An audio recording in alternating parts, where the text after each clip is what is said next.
I'm curious, were you guys even allowed to watch Get Out? Yeah. No. I was. Well, I was allowed to. It's more like I just never. You should. I keep saying it. You should. I haven't been able to watch it yet. You should see it. Because but I loved it. I haven't been able to find it. Yeah, but I love it. Such a great movie. Did it spook you out a bit? Yes. Yeah. It did. Like when he was like taking off his head and you saw his brain in the guy's glasses. That was so creepy. Yeah, it is kind of creepy, but it's also, it's so electrifying, exhilarating. I was fired up. Because like it's like it's something that could actually happen, because it's not like paranormal activity kind of horror, but it's psychological horror. No. Yeah. You disagree? I agree with her, but I'm not trying to get caught in those kind of situations. Exactly. How spooky was it for you shooting in the Hall of Mirrors and, some of those creepy places? I went to the what's his... What?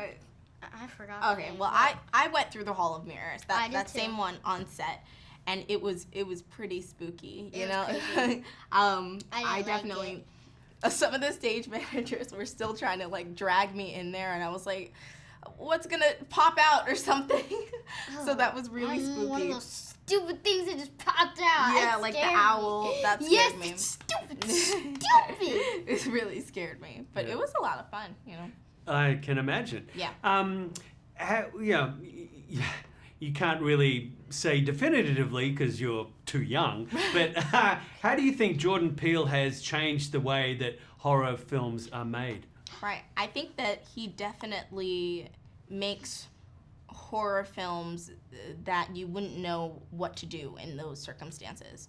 Because for me, if I'm watching any other horror film, it kind of gets me stressed because I'm like, just go there and do that and just... but with Jordan Peele films, he really makes you think about what you would do in that situation, and you wouldn't know. So that's what really puts you on the edge the whole time while watching his films. Right. Yeah. For me, it was like when I watch like other horror movies, because I've watched them, I just don't enjoy them as much as she does. Because when I watch them, like, why wouldn't you do these?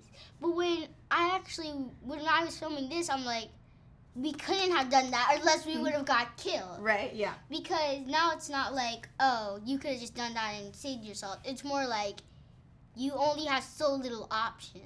Right. Great. Now, not to give anything away, but with your character, you can tell she's really antisocial, Yeah. a little off. Yeah. Was that the intention? Yeah, definitely. Jordan really wanted Zora's relationship with her parents to go from, adoring to, a little bit embarrassing, just being around her parents, and she's a new teen. Sometimes she can get annoyed with her parents, and she, just goes to her phone for comfort. But she also is really relatable to other teens, right now. And I think that that's how I kind of embodied her a little bit more. Right. Did you guys both understand this tethered shadow aspect of the story? I did, yeah.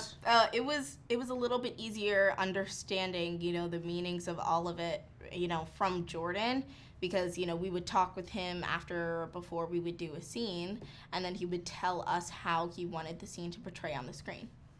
Right, and so can you explain it to me? Yeah. So as you know, the meaning of this movie is we are our own worst enemy. And so I think that people will definitely be leaving the theaters being, afraid of themselves, afraid of scissors and bunnies, because those are the things that was scary to Jordan Peele, and he wanted you to be afraid of them as well.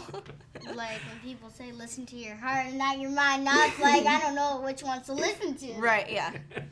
And the red suits, hands across America, right? Yes, that was amazing. I had never seen, what they were shooting with that, so it was spectacular seeing it on screen.